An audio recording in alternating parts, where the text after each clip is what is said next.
ఉద్దేశం రాజకీయ విమర్శ కాదు. మా హక్కుల సాధన కోసమే ఈ సభ పెట్టినాము. వేరే ఒక పార్టీని విమర్శించలేదు. మరి మాకు కావాల్సిన హక్కులు అడిగే విషయంలోనే మరి గొంతెప్పుతున్నాం తప్ప మరొక ఉద్దేశం కాదు. మరి నాకన్నా ముందు భక్తులు మాట్లాడారు చాలా ఉన్నారు, వాళ్ళు కూడా మాట్లాడాలని చెప్పేసి నా సందేశాన్ని ముగిస్తున్నాను. మేధావులారా, జై మాదిగా, జై మాదిగా, జై మాదిగా, జై భీమ్, జై భీమ్. మనం ఇవాళ ఎదుగుతున్నాము. యువకులారా, ఇక్కడ ఉన్న పెద్దలారా, అందరికీ మాట తెలియజేస్తున్నాను. మనం చదువుకోవడే ఉద్యోగాలే కాదు, రాజకీయంలోనే ఎదిగేది. మన బిడ్డల్ని మనం ఎదిగించుకోవాలంటే రాజకీయాల్లో కూడా మనం ఉండాలి. అలాగే మన జిల్లాలంటే ఎంతో మంది ఎన్నికయ్యారు. మన మాజీ మినిస్టర్ శైలజాత అన్న గారికి, చెమంతి మేడం గారికి, ఇలా ఎంతో మంది మన జాతి కోసం కష్టపడిన వాళ్ళు ఉన్నారు.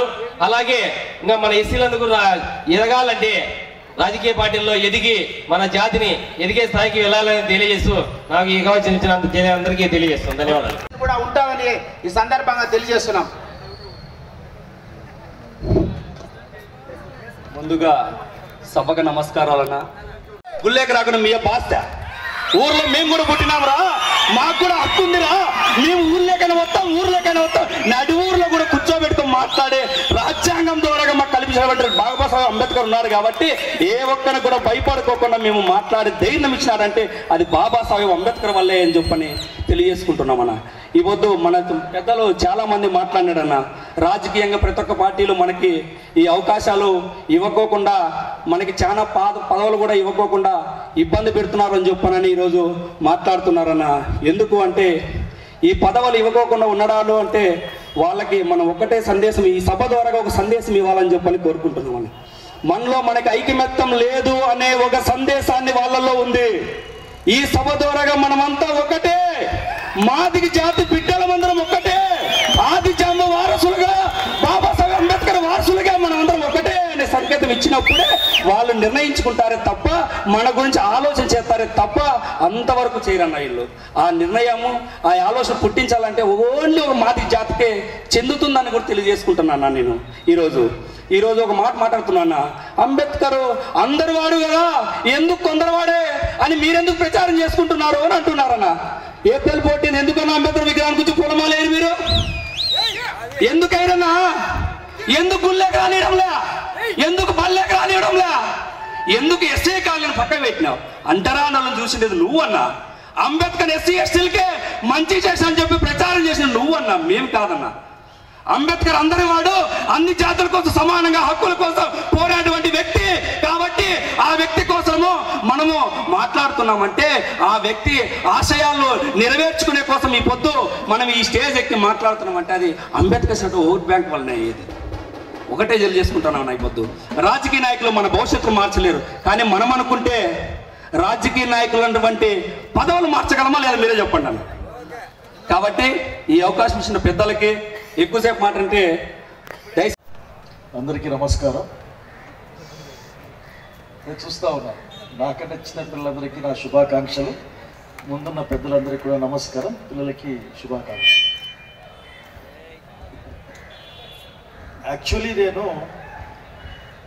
నిన్న మధు వచ్చి సాయంత్రం చెప్తే మీటింగ్ ఉంది మధు ఎలా పోయిస్తాలే అన్నా. అది రాకపోయింటే నేను ఒక సంతోషాన్ని కోల్పోయిండేవాడిని.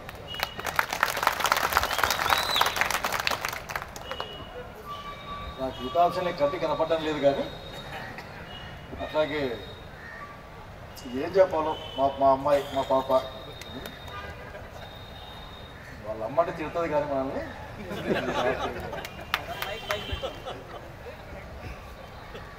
అందరూ మాట్లాడుతూ ఉన్నారు.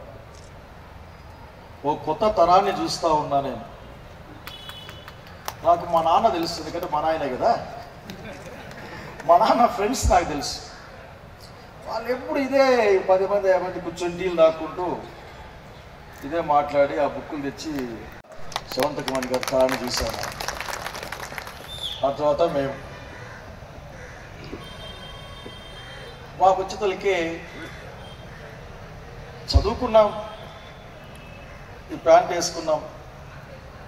వేసుకున్నా చదువుకున్నా డాక్టర్ బాబాసాహెబ్ అంబేద్కర్ దయ తప్ప ఇంకోటి కాదన్నది నా ప్రగాఢమైన విశ్వాసం.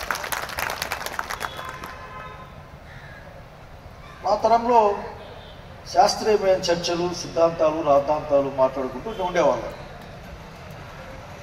ఏం చేయాలని సిగ్గర్లీగా కూడా ఉండేవాళ్ళు, సిగ్గుపడేవాళ్ళు. ఏమని చెప్తే, ఒక పని చేస్తే చెప్పుకోవడానికి సిగ్గుపడేవాళ్ళు.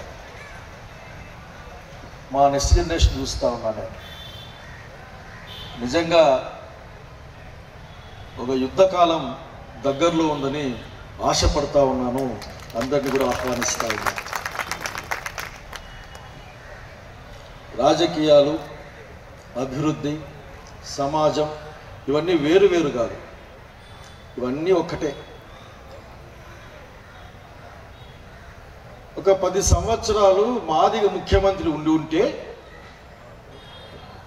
స్వేచ్ఛగా పనిచేసి ఉంటే మనం అందరం కూడా చాలా ఆధిపత్య కులంగా ఉండేవాళ్ళం. కనుక రాజ్యాధికారం, అధికారం, అభిమానం, అభివృద్ధి, నీతి, నియమం ఇవన్నీ వేరు వేరు కాదు. ఇవన్నీ కూడా అట్లా తిరిగే ఒకే ఒక సర్కిల్ మాత్రమే. ఇది గమనించమని కోరుతాను. ఒక స్థలంలో ఒక అలవాటు ఉంటుంది. ఒకరిని చేరుకోలేక వాళ్ళని తిట్టే కార్యక్రమం ఉంటుంది. మామూలు సహజం అది. అది మానవుని లక్షణం. సినిమా హీరోని ఉదాహరణకి రామారావు గాడు అంటాం. రామారావుని గాడు అనేంత శక్తిమంది కానీ అంటాం మనం అంతే. అంటే ఇది మానవ యొక్క మనస్తత్వంలో ఉన్న విషయం తప్ప ఇంకోటి కాదు. మనం చూడాల్సింది ఏంటంటే మనల్ని తిట్టే వాళ్ళు ఉన్నారు అన్న విషయం చూడాలి. అంటే అరిచే వాళ్ళు ఉన్నారు, మాట్లాడేవాళ్ళు.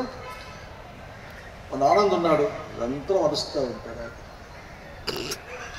ఇట్లయితే భయపడించే ప్రయత్నం చేస్తాడు. భయపడేసే పోదు అయితే ఏమంటాడంటే, ఒక మాట్లాడే తరం వచ్చింది, మాది హక్కులని గుర్తించే తరం వచ్చింది. వాళ్ళందరికీ కూడా నేను చక్కటి ఆశీర్వాదాన్ని ఇస్తా ఉన్నాను. నేను క్రిస్టియన్ కాదు, మళ్ళీ 5 పనులు చెప్పినట్టు అడుగుతాను. చక్కటి నేను 100కి 100 పాలు పెదమాది కొని నేను పెడితే గుడ్డు మాంసం కూడా తింటా. నేను నాకేం అభ్యంతరం లేదు. తప్పిడి కొట్టడం అంటే నాకు చాలా ఇష్టం. నాకు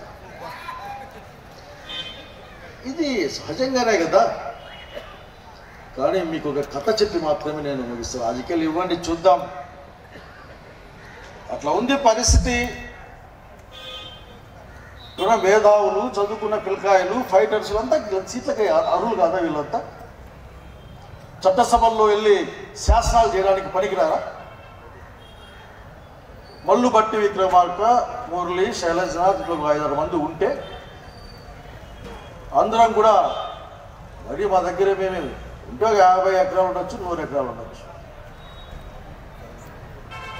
నేను సంపాదించింది కాదులే, సాకే చిన్న కాసేపు సంపాదించింది నాకది. కానీ ఆ రోజున్న ప్రభుత్వం బలహీనంగా ఉన్నప్పుడు మన జనాభా ప్రాతిపదికన రాష్ట్ర బడ్జెట్ నుండి డబ్బులు పెట్టాలి, ఎస్సీ ఎస్టీ సప్లాన్ని తీసుకురావడానికి ఆ రోజు ఉపయోగపడింది. దీన్ని చూసి బాధపడుతూ ఉంటుంది. దీని నా ప్లాన్ యాక్చువల్గా ఇది కాదు. 4 కోట్ల రూపాయలు ఇచ్చాం దీనికి. 4 కోట్ల రూపాయల్లో ఇది ఒక అంబేద్కర్ ఇంటలెక్చువల్ సెంటర్గా ఉండాలని, ఈ సైడ్ ఆ పక్క కూడా ఇంకా మన హాస్టల్ ఉంటుంది, దాన్ని కూడా దీంట్లో కలిపేసుకొని.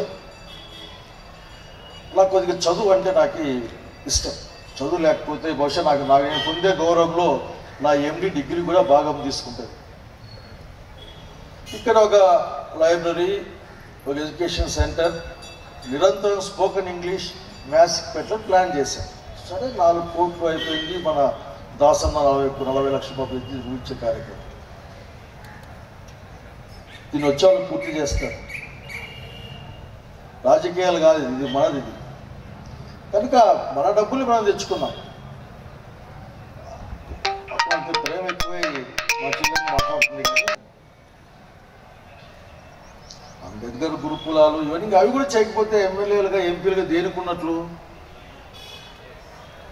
కనీసం తాగే నీళ్ళు ఎస్సీ కాలనీకి లేకపోతే ఎస్సీల పేరు చెప్పుకుని ఎమ్మెల్యే ఎందుకైనట్లు?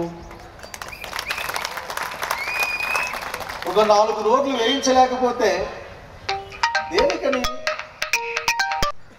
స్టిక్కర్ల కోసం అయితే కాదు కదా. కాబట్టి ఎవరైనా సరే మనకి 2 అజెండాలు ఉండాలి. ఒకటి బహిరంగంగా చెప్పే అజెండా, రెండవది మనం అమలు చేసే అజెండా. నేను ఎప్పుడు చెప్పలే, కానీ మీ ముందు చెప్తే ఈ తరాలు పనికి వస్తుంది చెప్తా ఉన్నాను.